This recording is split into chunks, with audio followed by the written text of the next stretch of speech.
Hi friends, welcome back to my channel Arun academy. Friends, ಇವತ್ತಿನಿಂದ SSC MTSನ exam start ಆಗಿದೆ. So ಇವತ್ತು ನಡೆದಿರುವಂತಹ ಮೊದಲನೇ ಶಿಫ್ಟ್ನ 25 ಕ್ವಶನ್ಗಳ ಕೀ ಆನ್ಸರ್ಗಳನ್ನು ಈ ವಿಡಿಯೋದಲ್ಲಿ ಡಿಸ್ಕಸ್ ಮಾಡೋಣ. ಯಾರಾದರೂ ಹೊಸಬ್ರು ನಮ್ಮ ವಿಡಿಯೋ ನೋಡ್ತಾ ಇದ್ದರೆ ನಮ್ಮ ಚಾನಲ್ನ ಸಬ್ಸ್ಕ್ರೈಬ್ ಮಾಡ್ಕೊಳ್ಳಿ. ಮತ್ತು ಯಾರ್ಯಾರು ಈ ಎಕ್ಸಾಮನ್ನು ಬರೆದು ಬಂದಿದ್ದೀರಾ ಅವರು ಈ ವಿಡಿಯೋನ ಕೊನೆಗೂ ಸ್ಕಿಪ್ ಮಾಡಿದೆ ನೋಡಿ. ಹಾಗೆ ಯಾರ್ಯಾರು ಮುಂದೆ ಈ ಎಕ್ಸಾಮ್ನ ಬರಿತಾ ಇದ್ದೀರಾ ಅವರು ಯಾವ ಥರ ಕ್ವಶನ್ ಬರುತ್ತೆ ಅನ್ನೋದನ್ನ ನೋಡ್ಕೊಳ್ಳಿ. ಮತ್ತು ಈ ವಿಡಿಯೋ RPF ಕಾನ್ಸ್ಟೇಬಲ್ ಮತ್ತು SI ಎಕ್ಸಾಮ್ ಯಾರು ಬರೀತಿದ್ದಾರಲ್ಲ ಅವ್ರಿಗೂ ಕೂಡ ಯೂಸ್ ಆಗುತ್ತೆ. ಅವರು ಕೂಡ ಈ ವಿಡಿಯೋನ ನೋಡ್ಬೋದು. ಬನ್ನಿ ಕ್ವಶನ್ಗಳನ್ನು ನೋಡೋಣ. ಮೊದಲನೇ ಪ್ರಶ್ನೆ, ಈಶ್ವರಿ ಪ್ರಸಾದ್ ಯಾವ ಕುಟುಂಬ ಅಥವಾ ಘರಾನಕ್ಕೆ ಸೇರಿದವರು? ಇದಕ್ಕೆ ರೈಟ್ ಆನ್ಸರ್ ಲಕ್ನೋ ಘರಾನ. ಈ ಈಶ್ವರಿ ಪ್ರಸಾದ್ರವರು ಕಥಕ್ನ ನೃತ್ಯಗಾರರಾಗಿದ್ದಾರೆ. ಈ ಈಶ್ವರಿ ಪ್ರಸಾದ್ರವರು ಕಥಕ್ ನೃತ್ಯಕ್ಕೆ ಸಂಬಂಧಿಸಿದ್ದಾರೆ. ಕಥಕ್ ಉತ್ತರ ಪ್ರದೇಶದ ಶಾಸ್ತ್ರೀಯ ನೃತ್ಯವಾಗಿದೆ. ನೋಡಿ, ಮುಂದಿನ ಶಿಫ್ಟ್ಗಳಲ್ಲಿ ಶಾಸ್ತ್ರೀಯ ನೃತ್ಯ ಮತ್ತು ನೃತ್ಯಗಾರರ ಬಗ್ಗೆ ಕೇಳ್ತಾರೆ, ನೋಡ್ಕೊಳ್ಳಿ.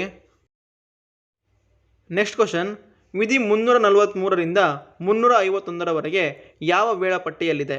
ಇದಕ್ಕೆ ರೈಟ್ ಆನ್ಸರ್ 8ನೇ ಅನುಸೂಚಿ ಅಥವಾ 8ನೇ ವೇಳಾಪಟ್ಟಿ. ನೋಡಿ, ನಮ್ಮ ಭಾರತ ಸಂವಿಧಾನದಲ್ಲಿ ಒಟ್ಟು 12 ವೇಳಾಪಟ್ಟಿಗಳಿವೆ.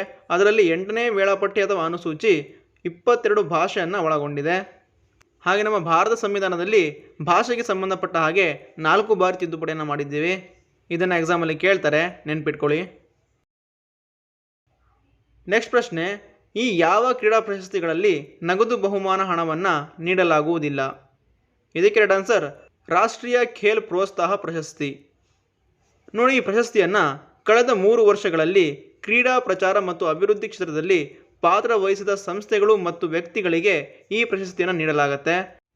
ಈ ಪ್ರಶಸ್ತಿಯ ವಿಜೇತಗಾರರಿಗೆ ಬಹುಮಾನವಾಗಿ ಹಣವನ್ನು ನೀಡಲಾಗುವುದಿಲ್ಲ. ಸೊ ಹಾಗಾಗಿ ಇಲ್ಲಿ ಸರಿಯಾದ ಉತ್ತರ ರಾಷ್ಟ್ರೀಯ ಖೇಲ್ ಪ್ರೋತ್ಸಾಹ ಪ್ರಶಸ್ತಿ. ನೆಕ್ಸ್ಟ್ ಕ್ವಶನ್, ದೋಲಾ ಸಾದಿಯಾ ಸೇತುವೆಯನ್ನು ಅಧಿಕೃತವಾಗಿ ಭೂಪೇನ್ ಹಜಾರಿಕಾ ಸೇತುವೆ ಎಂದು ಕರೆಯಲಾಗುತ್ತದೆ.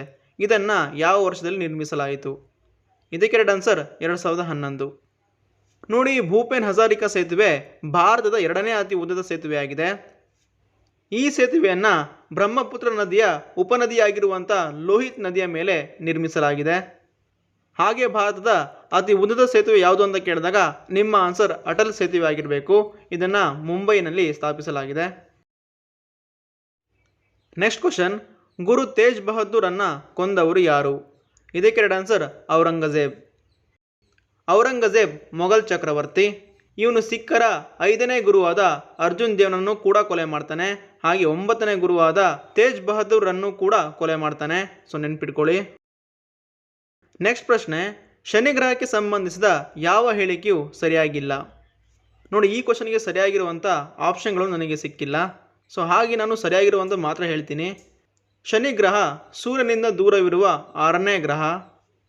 ಶನಿ ಗ್ರಹವು ಮುಖ್ಯವಾಗಿ ಹೈಡ್ರೋಜನ್ ಮತ್ತು ಹೀಲಿಯಂಗಳಿಂದ ಕೂಡಿದೆ. ಗುರು, ಶನಿ, ಯುರೇನಸ್, ನೆಪ್ಚೂನ್ ಈ ಗ್ರಹಗಳನ್ನು ಹೊರಗಿನ ಗ್ರಹ ಅಥವಾ ಬಾಹ್ಯ ಗ್ರಹ ಅಂತ ಕರೀತಾರೆ. ಸೊ ಇವಿಷ್ಟು ಶನಿಗೆ ಸಂಬಂಧಪಟ್ಟ ಹಾಗೆ ಸರಿಯಾದ ಅಂಶಗಳು. ಇದನ್ನು ಬಿಟ್ಟು ಆಪ್ಷನಲ್ಲಿ ಬೇರೆ ಯಾವುದಿತ್ತು ಅದು ನಿಮ್ಮ ಸರಿಯಾದ ಉತ್ತರ ಆಗಿರುತ್ತೆ. ನೆಕ್ಸ್ಟ್ ಕ್ವಶನ್, ಇತ್ತೀಚೆಗೆ ಶಿವಸೇನೆಯ ಮುಖ್ಯಸ್ಥರಾದವರು ಯಾರು? ಇದಕ್ಕೆ ರೈಟ್ ಆನ್ಸರ್ ಏಕನಾಥ್ ಶಿಂದೆ. ನೋಡಿ, ಮರಾಠರ ಶಿವಾಜಿಯ ಕಾಲದಲ್ಲಿ ಶಿವಾಜಿಯ ಸೈನ್ಯವನ್ನು ಶಿವಸೇನಾ ಅಂತ ಕರಿತಾ ಇದ್ರು. ಸೊ ಅದೇ ರೂಢಿಯಲ್ಲಿದ್ದು ಬಳಕೆಗೆ ಬಂದು ಶಿವಸೇನೆ ಎಂಬ ಪಕ್ಷವನ್ನು ಕಟ್ಟಿದ್ದಾರೆ. ಆ ಪಕ್ಷದ ಮುಖ್ಯಸ್ಥರಾಗಿ ಏಕನಾಥ್ ಶಿಂದೆಯವರು ಅಧಿಕಾರವನ್ನು ವಹಿಸ್ಕೊಂಡಿದ್ದಾರೆ. ಸೊ ಹಾಗಾಗಿ ಇದಕ್ಕೆ ಸರಿಯಾದ ಉತ್ತರ ಏಕನಾಥ್ ಶಿಂದೆ. ನೆಕ್ಸ್ಟ್ ಕ್ವಶನ್, ಯಾವ ಒಲಿಂಪಿಕ್ನಲ್ಲಿ ಭಾರತವು ಹಾಕಿಯಲ್ಲಿ ತನ್ನ ಕೊನೆಯ ಪದಕವನ್ನು ಗೆದ್ದಿತು? ಇದಕ್ಕೆ ರೈಟ್ ಆನ್ಸರ್ ಟೋಕಿಯೋ ಒಲಿಂಪಿಕ್ 2020.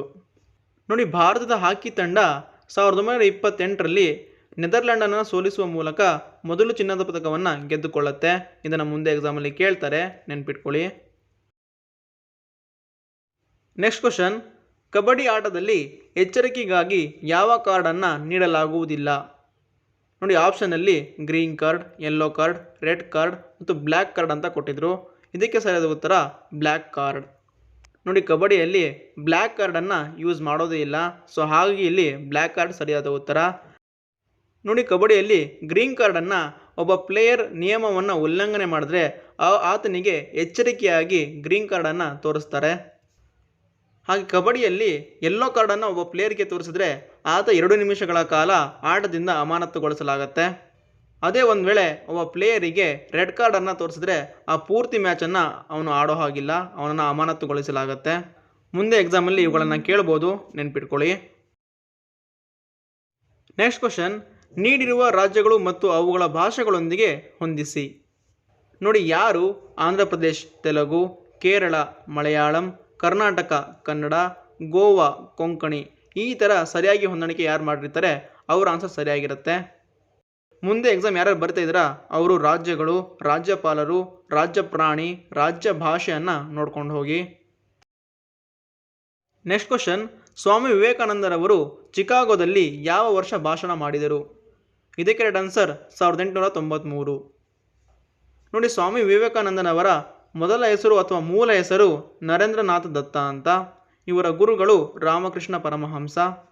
ಸ್ವಾಮಿ ವಿವೇಕಾನಂದನವರು ತಮ್ಮ ಗುರುಗಳ ಹೆಸರಿನಲ್ಲಿ ರಾಮಕೃಷ್ಣ ಮಿಷನ್ ಅನ್ನು 1897ರಲ್ಲಿ ಸ್ಥಾಪನೆ ಮಾಡ್ತಾರೆ.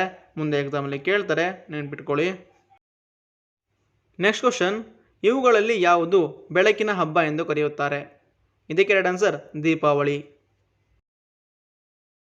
ನೆಕ್ಸ್ಟ್ ಕ್ವಶನ್, 42ನೇ ಸಂವಿಧಾನಿಕ ತಿದ್ದುಪಡಿಯನ್ನು ಯಾವಾಗ ಮಾಡಲಾಯಿತು? ಇದಕ್ಕೆ ರೈಟ್ ಆನ್ಸರ್ 1976. ನೋಡಿ, ಸಂವಿಧಾನದ 42ನೇ ತಿದ್ದುಪಡಿಯನ್ನು ನಾವು ಮಿನಿ ಸಂವಿಧಾನ ಅಥವಾ ಇಂದಿರಾ ಸಂವಿಧಾನ ಅಂತ ಕರಿತೀವಿ. ಈ ತಿದ್ದುಪಡಿಯಲ್ಲಿ ನಾವು ಸ್ವರ್ಣಸಿಂಗ್ ಸಮಿತಿಯ ಶಿಫಾರಸಿನ ಮೇಲೆಗೆ ರಷ್ಯಾ ದೇಶದಿಂದ ಮೂಲಭೂತ ಕರ್ತವ್ಯಗಳನ್ನು ಎರವಲು ಪಡೆದು ನಮ್ಮ ಭಾರತ ಸಂವಿಧಾನಕ್ಕೆ ಸೇರಿಸಿಕೊಳ್ತೇವೆ. ನೋಡಿ, ಮೂಲಭೂತ ಕರ್ತವ್ಯಗಳು ಭಾರತ ಸಂವಿಧಾನದ 4A ಭಾಗದಲ್ಲಿ ಹಾಗೆ 51 ವಿಧಿಯಲ್ಲಿ ಮೂಲಭೂತ ಕರ್ತವ್ಯಗಳು ಕಂಡುಬರ್ತವೆ. ನೆನ್ಪಿಟ್ಕೊಳ್ಳಿ, ಎಕ್ಸಾಮಲ್ಲಿ ಕೇಳ್ತಾರೆ. ನೆಕ್ಸ್ಟ್ ಕ್ವಶನ್, ಇವುಗಳಲ್ಲಿ ರಾಜಸ್ಥಾನದ ಜಾನಪದ ಗೀತೆ ಯಾವುದು? ಕಾಂಗ್ಸಿಯಾ, ಜಕಾರಿಯಾ, ಹಿಚ್ಕಿ ಮತ್ತು ಪಹಿಭಾ ಕಂಗಾ ಇವೆಲ್ಲವೂ ರಾಜಸ್ಥಾನದ ಜಾನಪದ ಗೀತೆಗಳು. ಇದರಲ್ಲಿ ಯಾವ್ದು ನಿಮ್ಮ ಆಪ್ಷನಲ್ಲಿತ್ತು ಅದು ನಿಮ್ಮ ಸರಿಯಾದ ಉತ್ತರ ಆಗಿರುತ್ತೆ. ಹಾಗೆ ಪಶ್ಚಿಮ ಬಂಗಾಳದ ಜಾನಪದ ಗೀತೆ ಭಟಿಯಾಳಿ, ಹಾಗೆ ಛತ್ತೀಸ್ಗಢದ ಜಾನಪದ ಗೀತೆ ಪಾಂಡವಾನಿ, ಹಾಗೆ ಬಿಹಾರದ ಜಾನಪದ ಗೀತೆ ಸೋಹನ್ ಬಿರ್ಹಾ ಫಗುವಾ. ಮುಂದೆ ಎಕ್ಸಾಮಲ್ಲಿ ಇವುಗಳನ್ನು ಕೇಳ್ಬೋದು, ನೆನ್ಪಿಟ್ಕೊಳ್ಳಿ. ನೆಕ್ಸ್ಟ್ ಕ್ವಶನ್, ಆರ್ಟಿಕಲ್ 21A ಪ್ರಕಾರ ಮಕ್ಕಳಿನ ವಯಸ್ಸಿನ ಮಿತಿ ಎಷ್ಟು? ಇದಕ್ಕೆ ರೈಟ್ ಆನ್ಸರ್ 6ರಿಂದ 14 ವರ್ಷಗಳು. ನೋಡಿ, ಸಂವಿಧಾನಕ್ಕೆ 86ನೇ ತಿದ್ದುಪಡಿ ಮಾಡುವ ಮೂಲಕ 21A ವಿಧಿಯಲ್ಲಿ 6ರಿಂದ 14 ವರ್ಷದ ಮಕ್ಕಳಿಗೆ ಉಚಿತ ಮತ್ತು ಕಡ್ಡಾಯ ಶಿಕ್ಷಣವನ್ನು ನೀಡುವುದು ಸರ್ಕಾರದ ಕರ್ತವ್ಯ ಎಂದು ಮೂಲಭೂತ ಕರ್ತವ್ಯದಲ್ಲಿ ಸೇರಿಸಲಾಗಿದೆ. ಸೊ ಇಲ್ಲಿ 86ನೇ ತಿದ್ದುಪಡಿ ಮತ್ತು 2002ರಲ್ಲಿ ಈ 86ನೇ ತಿದ್ದುಪಡಿಯನ್ನು ಮಾಡಲಾಗುತ್ತೆ. ಇದನ್ನು ನೆನ್ಪಿಟ್ಕೊಳ್ಳಿ, ಎಕ್ಸಾಮಲ್ಲಿ ಕೇಳ್ತಾರೆ. ನೆಕ್ಸ್ಟ್ ಕ್ವಶನ್, ಭಾರತ ಮತ್ತು ಪಾಕಿಸ್ತಾನದ ನಡುವಿನ ಗಡಿರೇಖೆಯನ್ನು ಏನೆಂದು ಕರೆಯುತ್ತಾರೆ? ಇದಕ್ಕೆ ರೈಟ್ ಆನ್ಸರ್ ರ್ಯಾಟ್ ಕ್ಲಿಪ್. ನೋಡಿ, ಪಾಕಿಸ್ತಾನ ಮತ್ತು ಭಾರತದ ನಡುವಿನ ಗಡಿರೇಖೆಯನ್ನು ರ್ಯಾಟ್ ಕ್ಲಿಪ್ ಗಡಿರೇಖೆ ಅಂತ ಕರಿತೀವಿ. ಭಾರತ ಮತ್ತು ಚೀನಾದ ಗಡಿರೇಖೆಯನ್ನು ಮ್ಯಾಕ್ಮೋಹನ್ ಗಡಿರೇಖೆ ಅಂತ ಕರಿತೀವಿ. ಹಾಗೆ ಭಾರತ, ಪಾಕಿಸ್ತಾನ, ಅಫ್ಘಾನಿಸ್ತಾನದ ನಡುವಿನ ಗಡಿರೇಖೆಯನ್ನು ಡುರಾಂಡ್ ರೇಖೆ ಅಂತ ಕರಿತೀವಿ. ನೆನ್ಪಿಟ್ಕೊಳ್ಳಿ. ನೆಕ್ಸ್ಟ್ ಕ್ವಶನ್, ರಾಜ್ಯದ ಆಸ್ಥಾನದಲ್ಲಿ ಯಾವ ನೃತ್ಯವನ್ನು ಪ್ರದರ್ಶಿಸಲಾಗುತ್ತದೆ? ಇದಕ್ಕೆ ರೈಟ್ ಆನ್ಸರ್ ಕಥಕ್. ನೋಡಿ, ಕಥಕ್ ಉತ್ತರ ಪ್ರದೇಶದ ಶಾಸ್ತ್ರೀಯ ನೃತ್ಯವಾಗಿದೆ. ಈ ಕಥಕ್ನ ಪ್ರಮುಖ ನೃತ್ಯಗಾರರು ಪಂಡಿತ್ ಬಿರ್ಚು ಮಹಾರಾಜ್, ಪಂಡಿತ್ ಶಂಭು ಮಹಾರಾಜ್, ಸಿತಾರಾ ದೇವಿ, ಕುಮಾರಿ ಕಮಲ, ಸುವನ್ ನಾರಾಯಣ್, ಲುಚ್ಚು ಮಹಾರಾಜ್, ಉಮಾ ಶರ್ಮಾ. ಇವರು ಪ್ರಮುಖ ಕಥಕ್ನ ನೃತ್ಯಗಾರರು. ಮುಂದಿನ ಶಿಫ್ಟ್ಗಳಲ್ಲಿ ಇವ್ರ ಬಗ್ಗೆ ಕೇಳ್ತಾರೆ, ನೆನ್ಪಿಟ್ಕೊಳ್ಳಿ. ಸೊ ಇಷ್ಟು ಕ್ವಶನ್ಗಳು ನನಗೆ ಸ್ಟೂಡೆಂಟ್ಗಳಿಂದ ಸಿಕ್ಕಿರುವಂಥ ಕ್ವಶನ್ಗಳಿಗೆ ಸರಿಯಾದ ಉತ್ತರವನ್ನು ಕೊಟ್ಟಿದ್ದೇನೆ. ಈ ಕ್ವಶನ್ಗಳು ನಿಮ್ಮ ಎಕ್ಸಾಮಲ್ಲಿ ಬಂದಿದೆ ಅಂದರೆ ನೀವು ಹಾರ್ಟ್ ಸಿಂಬಲನ್ನು ಕಮೆಂಟಲ್ಲಿ ಪೋಸ್ಟ್ ಮಾಡಿ. ಹಾಗೆ ಈ ವಿಡಿಯೋ ನಿಮಗೆ ಇಷ್ಟ ಆಗಿದ್ದರೆ ಲೈಕ್, ಶೇರ್, ಸಬ್ಸ್ಕ್ರೈಬ್ ಮಾಡಿ. Thank you.